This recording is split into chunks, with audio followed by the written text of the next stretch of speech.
Mulai.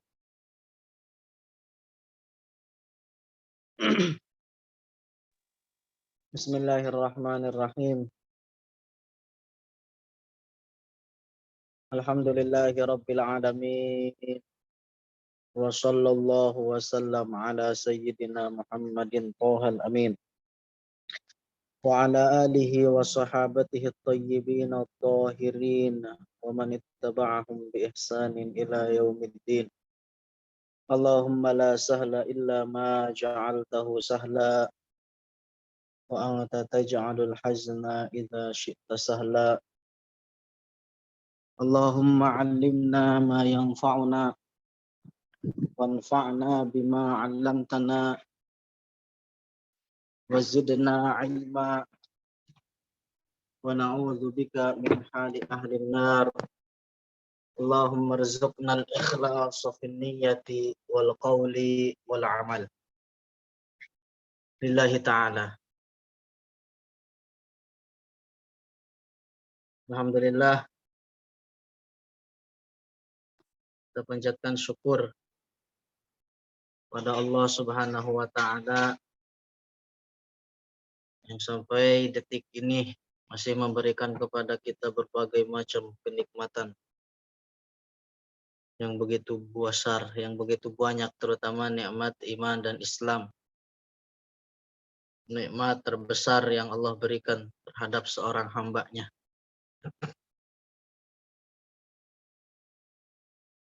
Yang mana juga merupakan ciri,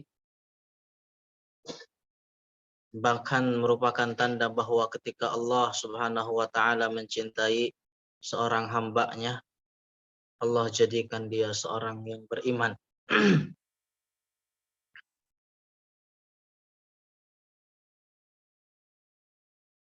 Salawat dan salam semoga tetap tercurah limpahkan kepada baginda Rasulullah Muhammad sallallahu alaihi wasallam. Insyaallah di siang hari yang berbahagia ini kita akan melanjutkan sama-sama murajaah, sama-sama mengulang kembali nasihat-nasihat dari guru-guru kita. Nasihat terutama dari guru kita Maulana Syekh Abdullah Al-Harari. Dengan harapan semoga nasihat beliau menjadi jalan terang bagi kita di dalam meraih selamat, terutama di akhir zaman ini, zaman yang penuh dengan fitnah, zaman yang penuh dengan kegelapan. Dengan harapan semoga nasihat yang kita baca di siang hari ini sama-sama kita dapat mengamalkan, dapat mengerjakan yang insya Allah bermanfaat bagi kita di dunia, terutama untuk kehidupan nanti kita juga setelah kematian.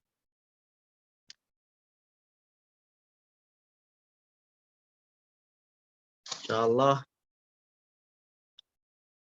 nasihat-nasihat yang saya sampaikan dari guru-guru kita memiliki bekas di hati kita, memiliki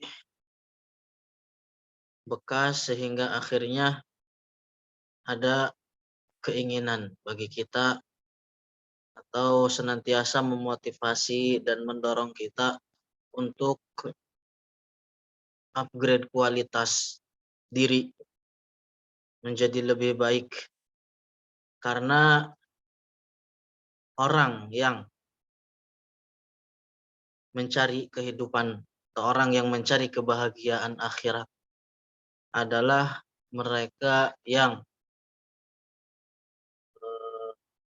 senantiasa menjadikan hari ini lebih baik daripada hari kemarin. Bagaimana cara menjadikan hari ini lebih baik daripada hari kemarin? Adalah dengan kontinuitas, terus meminta tambahan akan ilmu agama.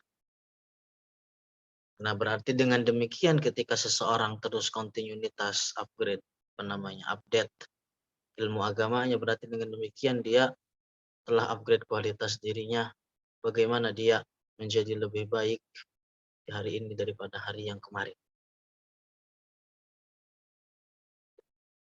Ada satu faedah, suatu nasihat dari guru kita tentang bagaimana keutamaan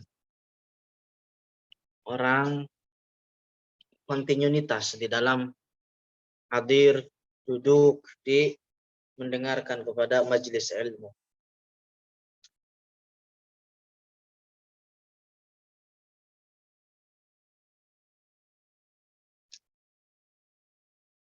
Di antara nasihat guru kita adalah bahwa beliau berwasiat kepada kita untuk kontinuitas hadir, duduk di majelis ilmu agama, kemudian menyampaikan ilmu yang telah kita dapat kepada orang lain. Orang yang telah belajar, kemudian dia mengajarkan ilmu yang sudah dia pelajari terhadap orang lain, sehingga akhirnya orang lain bisa mengambil faidah dari dirinya, maka orang tersebut mendapatkan pahala dan pahala orang yang mengikutinya. Rasulullah ketika mengajarkan kepada para sahabatnya, Rasulullah mendapatkan pahala beliau dalam mengajarkannya. Kemudian ketika sahabatnya mengajarkan kepada generasi setelahnya, maka Rasulullah juga mendapatkan pahala kan hal itu. Kenapa? Oleh karena Rasulullah lah yang mengajarkan terhadap para sahabat, dan begitu seterusnya. Oleh karena di antara quality time seseorang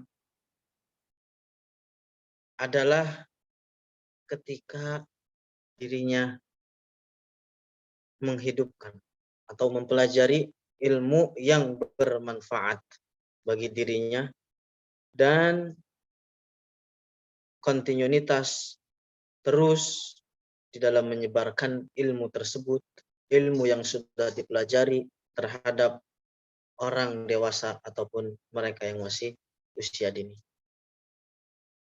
Kenapa? Karena di dalam hal ini ada hifdzu huquqillah wa hifdzu huquqi al-ibad. Tentu namanya ilmu itu memiliki maratib, memiliki tingkatan-tingkatan. Tidak semua ilmu berada di derajat yang sama. Maka ilmu yang paling utama adalah bagaimana cara seseorang mengenal terhadap Allah dan Rasul-Nya. Maka dengan demikian seseorang tidak boleh lahalehe, tidak boleh males-malesan, tidak boleh patah semangat di dalam meminta tambahan akan ilmu agama ini. Nah, jangan sampai terlewatkan bagi kita pahala yang luar biasa ini, kebaikan yang begitu dahsyat ini adalah menghasilkan ilmu agama lalu menyebarkannya terhadap orang lain. Adalah mempelajari ilmu ahlus sunnah dan mengajarkannya terhadap orang lain. Ada suatu kisah tentang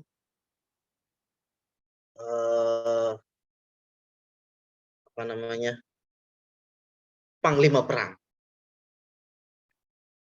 Kisah ini menceritakan tentang seorang yang bernama Al-Ala ibn Al-Hadrami. Jadi setelah Rasulullah Shallallahu Alaihi Wasallam wafat, di zaman Khalifah Umar ibn Al-Khattab, ada seorang dari kalangan sahabat Rasulullah yang mana dia termasuk dari kalangan para wali yang bernama tadi Al-Ala ibn al-Hadrami. Suatu ketika Al-Ala ini menjadi panglima perang, berjihad di jalan Allah. Kemudian ketika berperang, suatu ketika datang suatu kejadian di suatu malam, beliau ingin menyusul para musuhnya. Akan tetapi beliau tidak mendapati perahu. Jadi ingin menyusul musuhnya, sudah menyeberangi laut. Kemudian ketika pengen menyusul musuhnya, beliau Al-Ala ini, beliau ini tidak mendapati perahu untuk menyusul mereka. Orang-orang kafir ketika itu telah mengambil seluruh perahu dan dibawa kabur. Kemudian Al-Ala ini mengatakan Bismillah ya Aliyu ya Karim. Kemudian masuk ke dalam laut. Ketika mata kaki beliau baru ketika mata kakinya basah terkena air laut, kemudian beliau memerintahkan terhadap para bala tentaranya, memerintahkan mereka untuk menyelam. Bentar, ini casan saya di mana ini? Baterainya habis.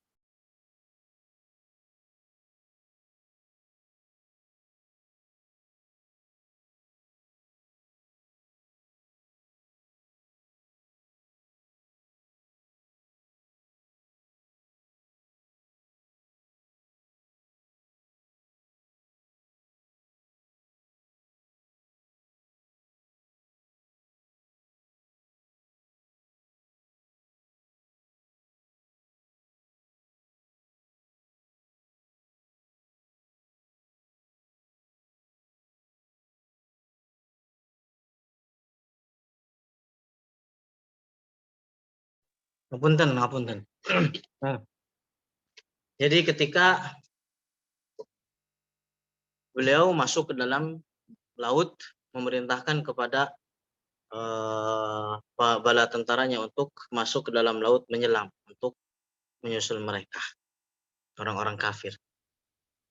Ketika mereka menyelam, para bala tentaranya itu mereka tidak sekalipun merasakan capek. Sehingga akhirnya musuh pun terkejar, lalu terkalahkanlah mereka. Kemudian di dalam atau setelah peperangan ini, Al-Ala mendarat di suatu pulau, yang mana di dalam pulau tersebut tidak didapati seorang pun di dalamnya. Artinya pulau tidak berpenduduk.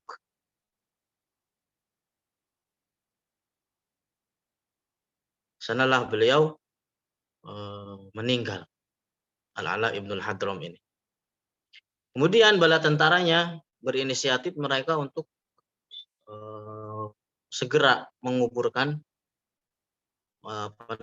panglimanya ini, karena bahwa di antara bukti seseorang memuliakan terhadap mayit adalah bersegera di dalam menguburkannya, sehingga akhirnya digali, akhirnya dikuburkan. Kemudian setelah selesai menguburkan, orang-orang atau bala tentaranya ini bertemu dengan seorang dari yang tinggal di pulau tersebut.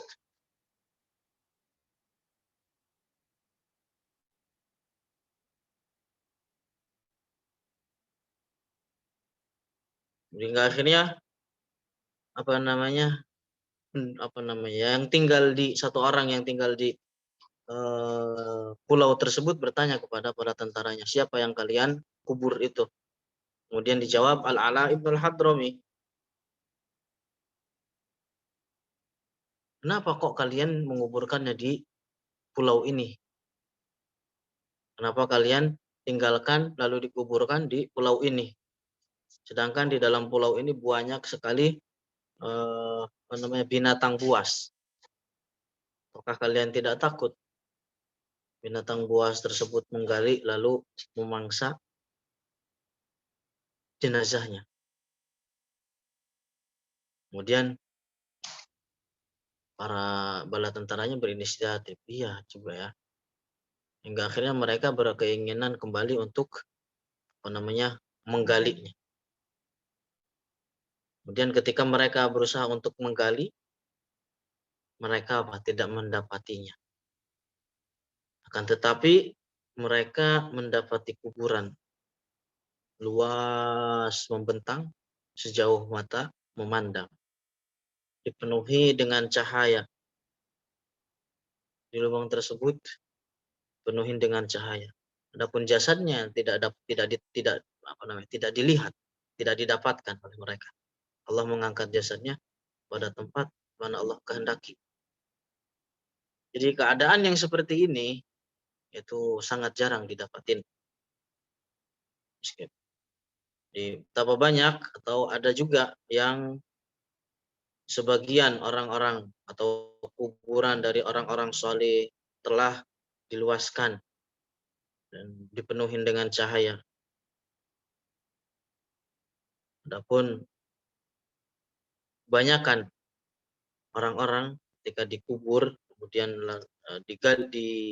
dibuka kuburannya, banyakkan tidak didapati keadaan yang seperti ini. Di antara bukti bahwa di antara kenikmatan kubur adalah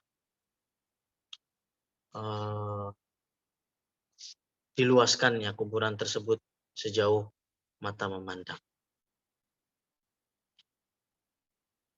Makanya di sini di antara nasihat Syekh juga bahwa al-atqiya'u fi kulli zamanin mawjudin bainal muslimin ila yaumil qiyamah. Bahwa orang-orang bertakwa di dalam setiap generasi, dalam setiap zaman itu senantiasa ada di kalangan umat Islam sampai hari kiamat.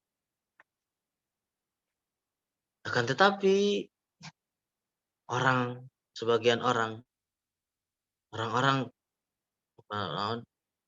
sebagian dari mereka, orang-orang yang bertakwa, terkadang keadaannya tidak diketahui oleh manusia.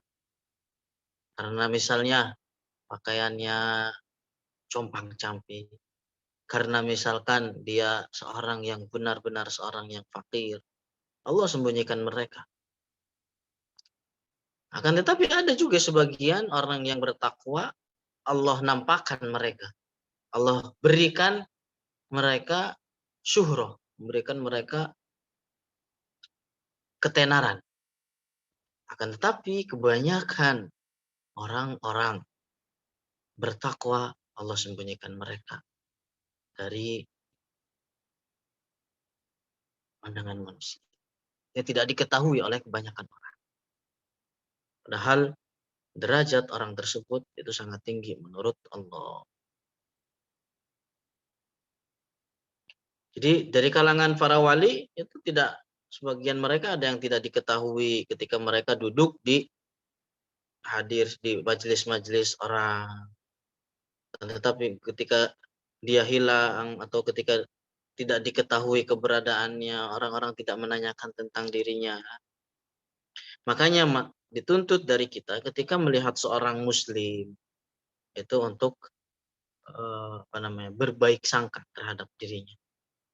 Katakan kepada diri kita, mungkin dia lebih baik daripada diri kita menurut Allah. Dituntut dari kita untuk mencintai dia, menghormati dia, meskipun bentuknya, meskipun tampilannya itu acak-acakan, rambutnya penuhin dengan debu. Kemudian ketika kita melihat dari dia sesuatu yang menyalahi syariat, kita perlakukan dia sesuai yang diajarkan juga oleh syariat. Artinya dengan menunjukkan dia dengan mengarahkan dia kepada kebenaran. Akan tetapi ketika kita mendapati dirinya adalah seorang yang baik keadaannya, tentunya kita bisa mengambil manfaat, bisa mengambil faidah dari dia. Dan bisa dijadikan sebagai qudwah, sebagai tokoh atau contoh bagi kita. Ya itu.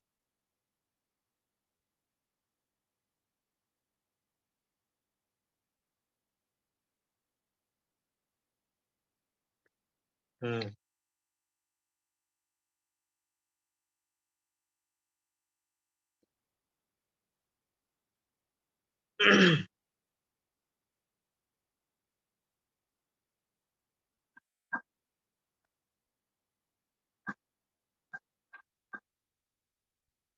Hmm.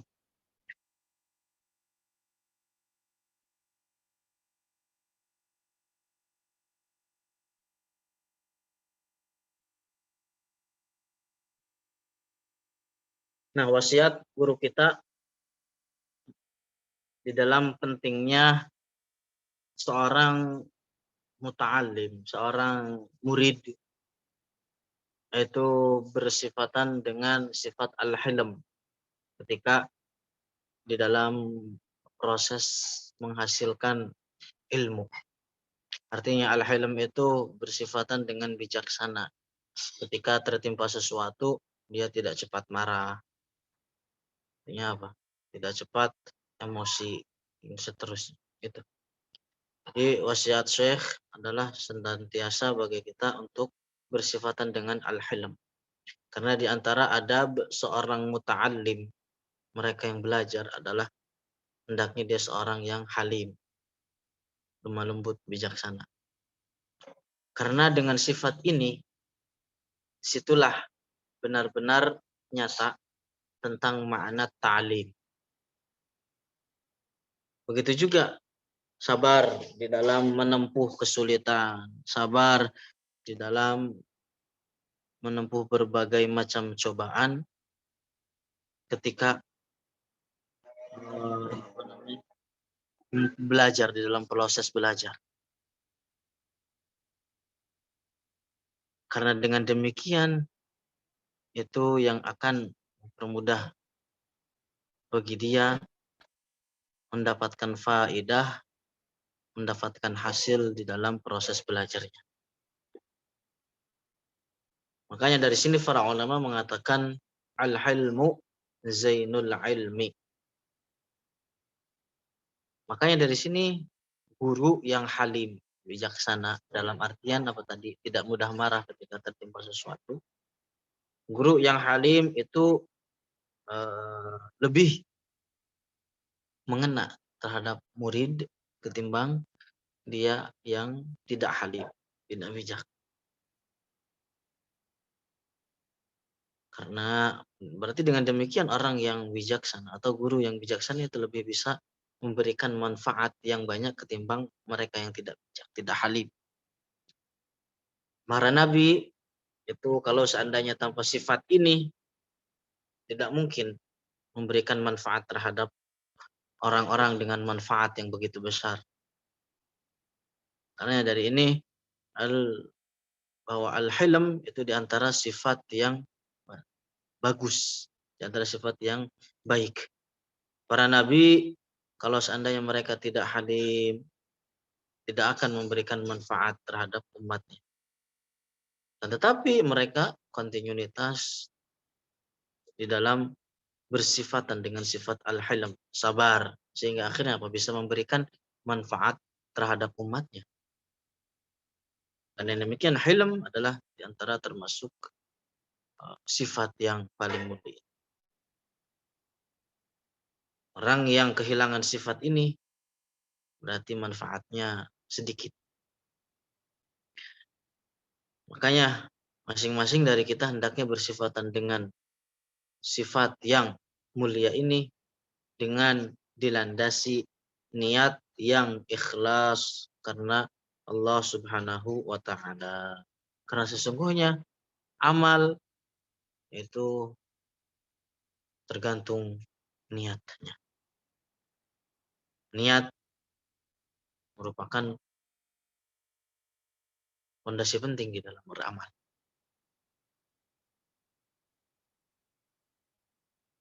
Jadi praktek ibadah sesusah apapun, jadi ibadah apa yang sangat susah, itu tidak akan berbuah pahala, tidak akan diterima oleh Allah Ta'ala kecuali dilandasin dengan niat yang ikhlas.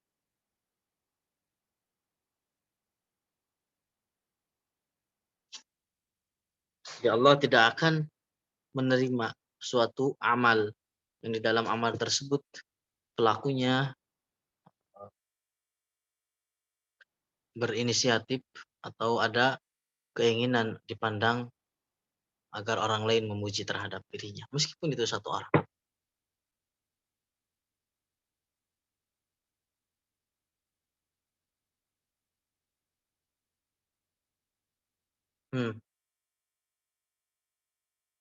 Jadi orang yang berjihad termasuk berjihad di dalam fi sabilillah.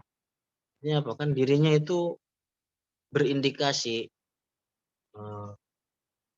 terkena apa namanya? Terkena pembunuh. Ya terindikasi terkena kematian. Orang yang berniat dengan niat yang ikhlas mengikuti perang, lalu seandainya dia terbunuh, maka dia mendapatkan derajat syahid. Kalau seandainya pulang dengan selamat, tidak terbunuh di dalam peperangan, berarti dia telah mendapatkan pahala yang begitu besar. Adapun kalau seandainya dia ingin dipuji oleh orang lain, ingin dibilang misalnya dia seorang pahlawan, maka tidak mendapatkan apapun meskipun terbunuh ataupun tidak terbunuh. Jadi pentingnya menoto ati niat di dalam setiap amal perbuatan kita yang dikerjakan.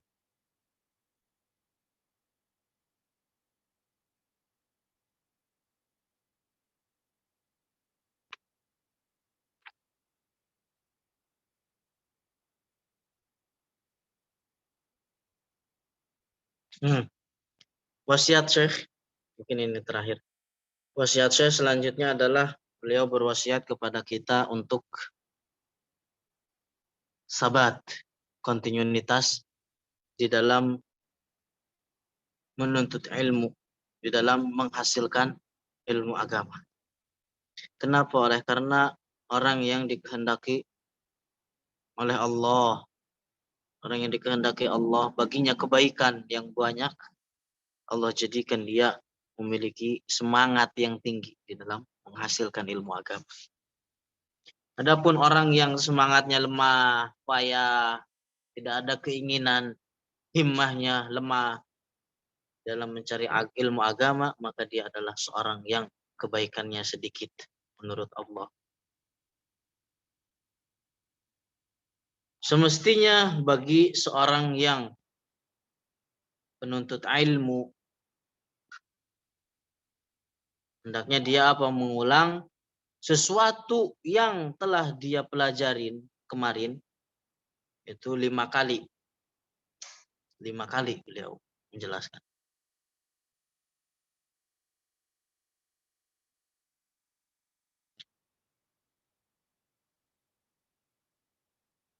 Kemudian hendaknya dia juga memulai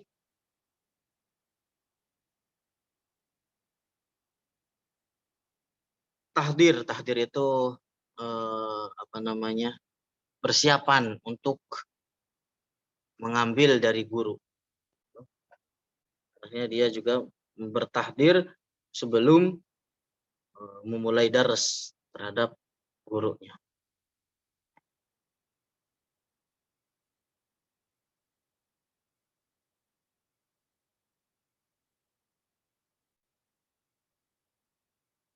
Nah, jadi yang pertama beliau mengasih tip diulang 5 kali, kemudian kan besoknya belajar lagi. Yang ini yang ulang 5 kali berubah di turun 4. Kemudian yang baru kemarin 5 lagi. Terus besoknya lagi ngulang lagi 5, berarti yang ini 4, kemudian yang ini 3. Terus begitu. Nah, karena ini lebih cepat bagi seseorang untuk tetap untuk lebih menancap di dalam hati. Saya diceritakan oleh salah satu guru kita, dosen kita di global, itu Syekh Ahmad Hilmi. Mungkin ada yang tahu, sering dengar lah. Syekh Ahmad Hilmi masih muda, yang sering ikut-ikut Syekh Jamil. Beliau itu ketika beliau masih kecil itu hidup di di kalangan Syekh, artinya hidup di bawah didikannya Syekh Abdullah. Waktu ketika masih kecil itu diperintahkan untuk hafal Mukhtasar. Beliau cepat tiap hari hafal. Satu bulan hafal. Kemudian apa kata Syekh? Suruh diulang lagi berapa sehari ngapalin sehari ngulangin berapa? Sebulan di murojaah. Kemudian sebulan murojaah lagi. Terus begitu. Jadi ada fasenya. Pertama kan hafalan, Mukhtasar, store. Kemudian sebulan diulangin misalnya 4 kali. Udah diulangin sebulan 4 kali. Jadi misalnya bulan keduanya per minggu berapa kali. Terus begitu nyampe diulangin setiap hari. Begitu terus nyampe setahun. Itu kita Mukhtasar yang satu. Itu kayak gitu. Subhanallah. Ya banyak kisah atau cerita-cerita yang cerita tentang beliau. Itu. Makanya, ya kita malah insya Allah ada juga di sini mungkin begitu.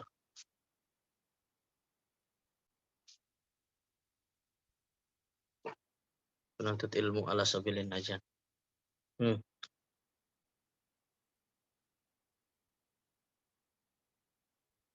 Makanya hendaknya orang yang belajar ilmu agama itu tidak bosan dari mengulang. Karena belajar dan mengulang itu satu kesatuan yang sama. Artinya harus saling berdampingan. Harus dilandasi keduanya dengan semangat yang tinggi. Jadi nggak cukup hanya seorang misalnya terus belajar tapi tidak mengulang. Nggak cukup. Jadi harus ada di sana yang namanya at-tikror. Jadi nggak boleh atau nggak semestinya seseorang yang penuntut ilmu itu merasa cukup dengan apa yang didapat. Merasa cukup hingga akhirnya tidak mau menambah, tidak mau mengulang dari apa yang pernah dia dengar daripada guru-guru. Karena orang yang memiliki himmah tinggi, memiliki himmah yang besar di dalam menghasilkan ilmu agama, dia suka mengulangi apa yang telah dia ambil dari guru-gurunya. Barakallahu fikum, warahmatullah, Allah yanfa' bikum bil ummah. Ada yang ditanyakan? Kalau tidak ada, mungkin saya tutup sampai di sini. Kurang lebihnya maaf. Ya dal jadali wal ikram, Allahumma shalli wa sallim wa barik ala sayyidina Muhammadin. Allahumma inna nas'aluka 'ilman nafi'a wa 'amalan mutaqabbala wa rizqan wasi'an halalan thayyiban mubarakan wa dzurriyyatan thayyibatan husnuha sabitun wa far'uha fis sama'. Allahumma inna na'udzubika min 'ilmin la yanfa'u wa min qalbin la yakhsha' wa min nafsin la tashba' wa min du'a'in la yustajabu lah. Rabbana hab lana min azwajina wa dhurriyyatina qurrata a'yun waj'alna lil muttaqina imama. Rabbana atina fid dunya hasanah wa fil akhirati hasanah wa qina adzabannar. Walhamdulillahi rabbil alamin. Barakallahu fikum. Akramakumullah. Muhallil. لا إله إلا الله. اللهم صل على سيدنا محمد وعلى آله وصحبه وسلم. رب اغفر لي ولوالدي وللمؤمنين والمؤمنات والحمد لله رب العالمين.